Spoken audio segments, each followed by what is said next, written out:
नमस्कार दर्शकों, स्वागत आप सभी का के न्यूज पर। हमारी इस खास चर्चा में आपके साथ मैं हूं ऐश्वर्या। आज बात करेंगे ब्यूरोक्रेसी यानी कि नौकरशाही की। प्रदेश सरकार पर इल्जाम लगते रहे हैं कि ब्यूरोक्रेसी उसके काबू में नहीं है। प्रदेश सरकार पर अक्सर ये इल्जाम ब्यूरोक्रेसी सरकार पर हावी है। सरकार ठीक तरह से ब्यूरोक्रेसी को डील नहीं कर पा रही है। खुद सीएम योगी आदित्यनाथ की तरफ से ये आदेश थे कि किसी भी जिले के अधिकारी, चाहे वो डीएम हो या और उच्च अधिकारी हो, वो सीओजी नंबर से जरूर उठाएंगे। बावजूद इसके कुछ दिन पहले का ये प्रकरण, जब करीब 25 जिलों के डीएम और 4 जिलों के कमिश्नर्स ने सीएम ऑफिस तक के फोन रिसीव नहीं किए, उनको नोटिस जारी किया गया। उसके बाद बात बीजेपी के कई विधायकों और नेताओं ने इस बात को रखा कि वो कॉल करते हैं लेकिन जो तमाम अधिकारी हैं वो उनकी कॉल का जवाब नहीं देते हैं। इसके उपलक्ष्य में जो अधिकारी थे उनका ये कहना था कि कभी नंबर सेव नहीं होता है, कभी हम बिजी होने के कारण उठा नहीं पाते हैं। यानी कि विधायकों की नाराजगी जो है वो भी बढ़ती जा रही है। इसके अलावा जो तमाम आईएएस और आईपीएस अफसर हैं उनका अलग अलग तरीके के भ्रष्टाचारों में लिप्त पाया जाना, संगीन अपराधों में शामिल पाया जाना, यह भी इस बात का सबूत है कि क्यों जो नौकरशाही है, ब्यूरोक्रेसी है, वो सही तरीके से काम नहीं कर पा रही और सरकार के साथ उसका तालमेल नहीं बैठ पा रहा है। और यही हमारा आज का चर्चा का विषय भी है, बेलगाम ब्यूरोक्रेसी।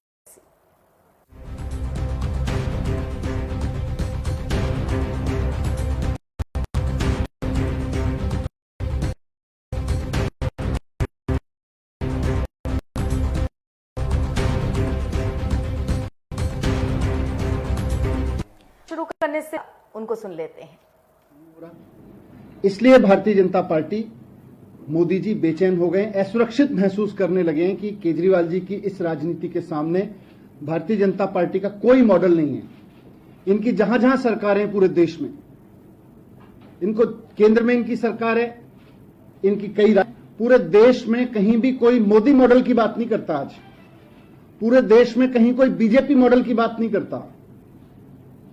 लोग पूछते हैं कि भाई जब दिल्ली जैसे छोटे राज्य में, दिल्ली जैसे राज्य में जहां बिजली बनती तक नहीं है, संसाधन नहीं है बिजली बनाने के, वहां अगर बिजली 24 घंटे मिल सकती है और 2/3 आबादी को बिजली फ्री मिल सकती है, तो फिर भारतीय जनता पार्टी के वो राज्य जहां संसाधन भी प्रचुर मात्रा में है, वहां बिजली सस्ती क्यों नहीं मिल सकती, वहां 24 घंटे क्यों नहीं मिल सकती। अगर केजरीवाल जी दिल्ली के स्कूलों में इतना काम कर सकते हैं तो भारतीय जनता पार्टी ने कहीं कोई सी स्कूल में काम क्यों नहीं किया? इन्होंने कोई शिक्षा का मॉडल खड़ा क्यों नहीं किया? केंद्र में या राज्य में, किसी भी राज्य में खड़ा करते। आज लोग इस बात को लेकर सवाल पूछने लगे। अगर 24 घंटे यहां पे दिल्ली में पानी साफ आ सकता है, जबकि दिल्ली का अपना पानी नहीं है, लोगों को पानी मिल सकता है दिल्ली में, तो बाकी राज्यों में पीने का पानी ढंग में क्यों नहीं मिल पा रहा, फ्री क्यों नहीं मिल पा रहा? ये लोग सवाल पूछ रहे हैं। कुल मिलाके मोदी जी के पास या भारतीय जनता पार्टी के पास लोगों को बताने के लिए कुछ नहीं है। ना कोई मोदी मॉडल है, ना कोई भारतीय जनता पार्टी मॉडल है, और ये केजरीवाल मॉडल से घबरा गए हैं। ये असुरक्षित महसूस कर रहे हैं केजरीवाल मॉडल के सामने आज, इसलिए ये बिल लाया गया है।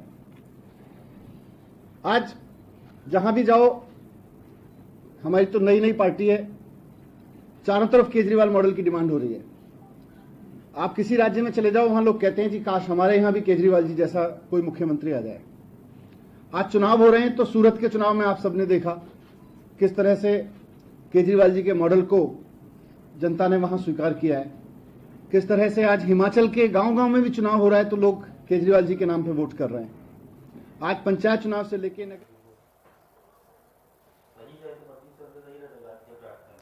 तो दिल्ली के CM deputy CM Manish Sisodia को सुन रहे थे आप, उनकी प्रेस कॉन्फ्रेंस हो रही थी। आइए वापस अपनी चर्चा के विषय पर लौटते हैं।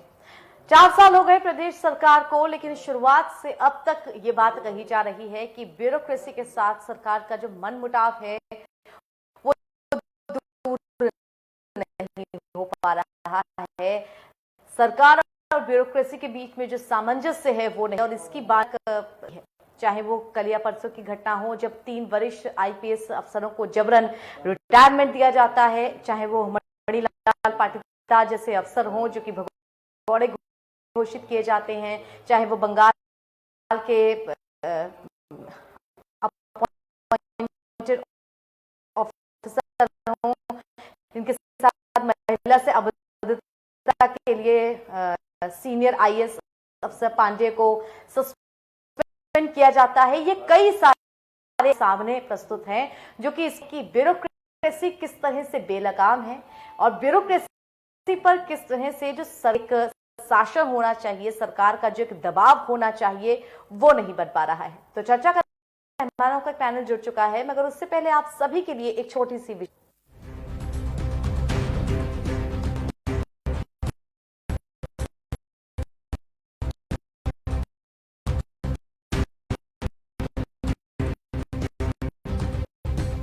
उत्तर प्रदेश में अफसरों द्वारा माननीयों के फोन नहीं उठाने की शिकायतों पर शासन ने तो वहीं भ्रष्टाचार जांच अफसरों को अनिवार्य से आखिर यूपी में ब्यूरोक्रेसी क्यों बेलगाम होती जा रही है। आए दिन किसी वरिष्ठ आईएएस या आईपीएस नाम होता है, चाहे रिजर्व्ड आईएएस एनपी पांडे का सस्पेंड किया जाना हो या फिर महोबा एसपी रहे आईपी दार को भगोना हो। एएनपी पर चुनाव ड्यूटी के दौरान महिला के साथ अभद्रता का आरोप है, तो वहीं मणिलाल पाटीदार पर कृषर व्यापारी की हत्या और रंगदारी के मामले में फरार है। इसके अलावा कानपुर के मशहूर विक्रम पुलिस अफसरों की भी गाज गिर सकती है। गंभीर विषय ये है कि आखिर बड़े ओहदों पर बैठे टॉप लेवल के अफसरों की तरफ से इस तरह की लापरवाही क्यों हो रही है और क्यों सरकार भी इन पर लगाम नहीं लगा पा रही है। स्पेशल डेस्क रिपोर्ट के न्यूज इंडिया। तो मंत्री जी फोन की घंटी घनघनाते हैं, लेकिन अफसर हैं कि उस फोन की घंटी को उठाते नहीं हैं और उसके उपलक्ष्य में कई सारे उनके पास ऑप्शंस होते हैं इस चीज को बताने के वो क्यों ये काम नहीं कर पाए। नेताओं और विधायकों में बड़े स्तर पर असंतोष भी बढ़ता जा रहा है। उधर आईएएस अफसर, आईपीएस अफसर, उनके तमाम तरीके के घोटाले, कार्यक्रमों में अनियमितताएं, ये सब आ रहा है। शुरुआत से ही प्रदेश सरकार ने लक्ष्य दिया था कि हम जीरो टॉलरेंस की नीति पर काम करेंगे और इसके बाद सरकार लगातार ये कहती रही कि जनता के लिए हम नई नीतियां बना रहे हैं, जनता तक तमाम सुविधाएं पहुंचाने का काम कर रहे हैं, लेकिन धरातल पर वो सब धरातल पर वो सब करते, इसके लिए जिम्मेदार अफसर हैं क्योंकि उनकी काम करने की नीयत नहीं है, उनकी काम करने की मंशा नहीं है। हर बात के दो पहलू होते हैं, इसके भी हो सकते हैं कि आखिर जो अफसर हैं, जो भ्रष्टाचार है नौकरशाही में, वो इतने बड़े स्तर पर क्यों धीरे धीरे बढ़ता जा रहा है। और दूसरा पक्ष ये कि यही अफसर तो पिछली सरकार में भी थे, आखिर सरकार उन पर लगाम क्यों नहीं लगा पा रही है। तो बिना देर किए हमारे साथ जो मेहमान जुड़ चुके हैं, आइए उनका परिचय हम आपसे करा देते हैं। बीजेपी की तरफ से हमारे साथ विनीत शुक्ला जी जुड़े हुए हैं। विनीत जी, बहुत स्वागत है आपका हमारी इस चर्चा में। हमारे साथ एक्स आईपीएस सूर्य कुमार शुक्ला जी जुड़े हुए हैं। सूर्य कुमार जी, बहुत स्वागत आपका। और सपा की तरफ से हमारे साथ राहुल त्रिपाठी जी जुड़े हुए हैं। राहुल जी, बहुत स्वागत है आपका हमारी इस चर्चा में। शुरुआत में विनीत जी आपके साथ करना चाहूंगी। लगातार इस बात को लेकर के कहा जा रहा है, 1 से 1.5 हफ्ते पहले की हम बात कर लें तो सीएम की तरफ से जो सीयूजी नंबर्स उठाने के लिए बड़े अधिकारियों को बोला गया था, उसमें यह पाया गया कि 25 जिलों के डीएम और 4 कमिश्नर्स ने सीएम ऑफिस तक के नंबर नहीं उठाए। और कल या परसों की हम बात कर लें तो तमाम विधायकों और नेताओं का ये कहना है, ये शिकायत है उनकी, जो अधिकारी हैं वो उनकी सुनते नहीं हैं, उनके फोन कॉल्स तक का जवाब नहीं देते हैं। आखिर क्या वजह है कि सरकार और ब्यूरोक्रेसी के बीच में सामंजस्य नहीं बैठ पा रहा है?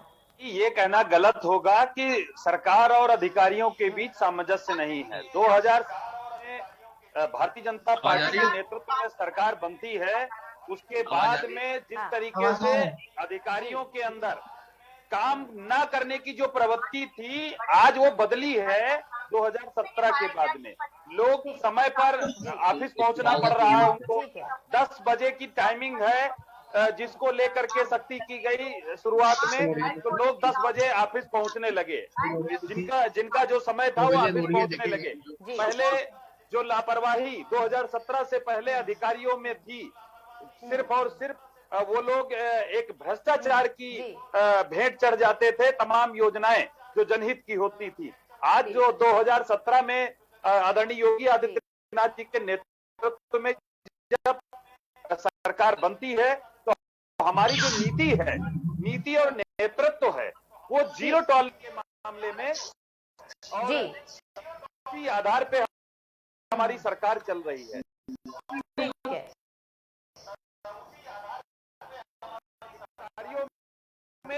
ठीक है विनीत जी, यहाँ आप कहते हैं, विनीत जी यहाँ आप कह रहे हैं कि अधिकारियों में काम करने की प्रवृत्ति, लेकिन ये जो शिकायत आ रही है कि अधिकारी सुनते नहीं उठाते, ये शिकायत भी तो आप ही के सरकार के विधायकों और नेताओं की तरफ से आ रही है।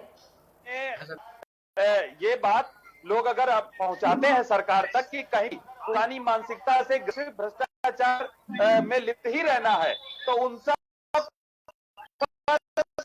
कार्रवाई होती है। भ्रष्टाचार को लेकर के आपने देखा भी एनडीए के पूर्व बीसी रहे हुई और सिंचाई विभाग के रूप सिंह यादव थे, उनके ऊपर कार्रवाई देखिए। जी, अध्यापकों का ये स्थिति थी कि स्कूल में भारत रहते थे, तो स्कूल में पढ़ाना भी। सूर्या जी आपको बता दूं, हमारी सरकार में पुराने सरकारों में जो अध्यापक ठेके पर पढ़वाते थे, अपनी वेतन से उनको 2-4 हजार रुपया दे करके और जो है टीचर रख करके पढ़वाते थे। टीचरों को अपने स्कूल में जाना भी पड़ता है और पढ़ाना भी पड़ता है।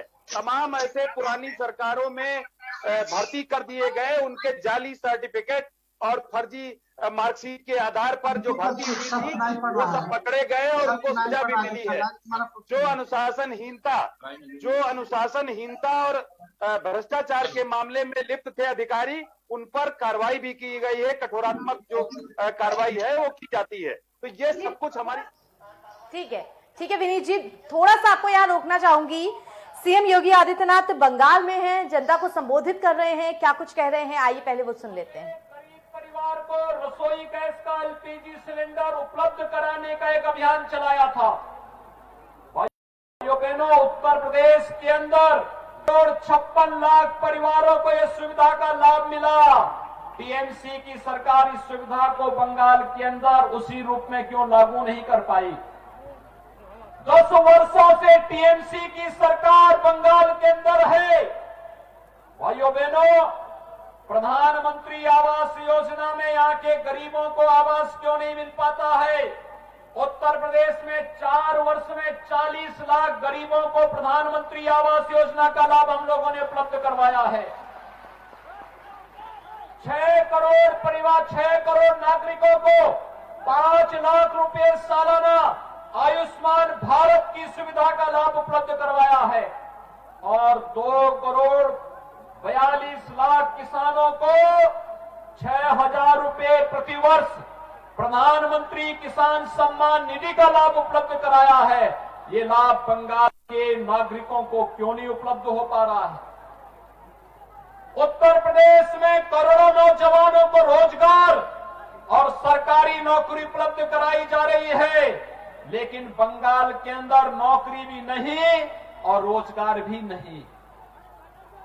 यहां पर हाईवे नहीं, रेलवे लाइन भी नहीं बिछने देती है। AIIMS, IIM, IIT, medical colleges की श्रृंखला नहीं खड़ी हो सकती, क्योंकि दीदी का तो इसमें कोई विश्वास ही नहीं है। दीदी का तो विश्वास है कि जय श्री राम को बोलने पर प्रतिबंध लगा दो। उत्तर प्रदेश में 4 वर्ष के दौरान हम 30 गवर्नमेंट मेडिकल कॉलेज खोल रहे हैं और 2 नए एम्स की स्थापना उत्तर प्रदेश के।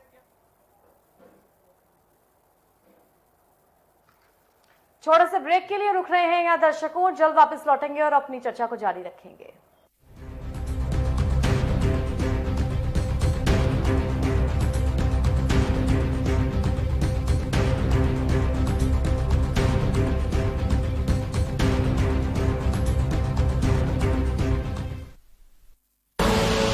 आप देख रहे हैं के न्यूज, खबरों का सारथी। नमस्कार। हमारे देश के वैज्ञानिकों ने काफी मेहनत के बाद कोरोना वैक्सीन बनाई है। कुछ लोग ये वैक्सीन लगवाने से डर रहे हैं। मैं उन्हें बताना चाहता हूं कि ये वैक्सीन पूरी तरह से सेफ है। मैं खुद एक शुगर का मरीज हूं और मेरे माँ बाबूजी काफी बुजुर्ग हैं। मैंने ये वैक्सीन खुद भी लगवाई है और अपने माँ बाबूजी को भी लगवाई है। ये वैक्सीन पूरी तरह से सुरक्षित है, इसलिए मैं आपसे अपील करना चाहता हूं कि अगर आप वैक्सीन लगवाने के लिए एलिजिबल हैं तो वैक्सीन जरूर लगवाइए। सभी सरकारी केंद्रों में यह वैक्सीन बिल्कुल मुफ्त है। मुझे आपकी सुरक्षा की बहुत चिंता है। अब कोरोना की वैक्सीन आ गई है। अगर अब भी हम वैक्सीन ना लगवाएं और हमें कोरोना हो जाए तो ये तो ठीक नहीं होगा ना। तो अगर आप वैक्सीन लगवाने के लिए एलिजिबल हो तो तुरंत जाकर वैक्सीन लगवाओ। और एक जरूरी बात, वैक्सीन लगवाने के बाद भी मास्क पहने, बार बार हाथ धोएं और सोशल डिस्टेंसिंग का पालन करते रहें। जय हिंद।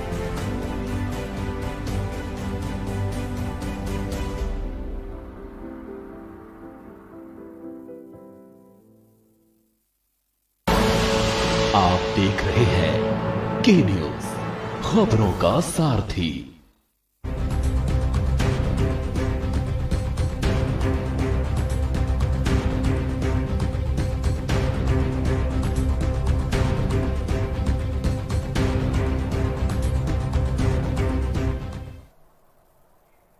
ब्रेक के बाद स्वागत आप सभी का। बेलगाम ब्यूरोक्रेसी पर हम चर्चा कर रहे हैं और मेहमान हमारे साथ जुड़े हुए हैं। हमारे साथ सूर्य कुमार शुक्ला जी जुड़े हुए हैं। सूर्य कुमार सर, आपके पास मैं आऊंगी इस प्रश्न को लेकर के। अपने जब ब्यूरोक्रेसी की बात आती है और उत्तर प्रदेश की बात आती है तो पिछले 1-1.5 महीने में ही हमने कई सारे एग्जाम्पल्स देख लिए। कभी प्रदेश सरकार की तरफ से कहा जाता है कि तमाम जिलों के जो जिलाधिकारी हैं, जो कमिश्नर हैं, उन्होंने फोन कॉल्स नहीं उठाए। कभी खुद नेताओं की तरफ से शिकायत की जाती है कि अधिकारी उनके फोन तक नहीं उठाते हैं। काम सुनना तो बहुत दूर की बात है। क्यों आखिर इस तरह की असमंजस की स्थिति बनी हुई है? उनके जाली सर्टिफिकेट और फर्जी मार्कशीट के आधार पर। सूर्य कुमार सर, आप तक मेरी आवाज पहुंच रही है? आवाज सुनाई पड़ रही है, लेकिन ये साथ में कोई जी जी साइलेंट हो तो मैं बात करूं अपनी।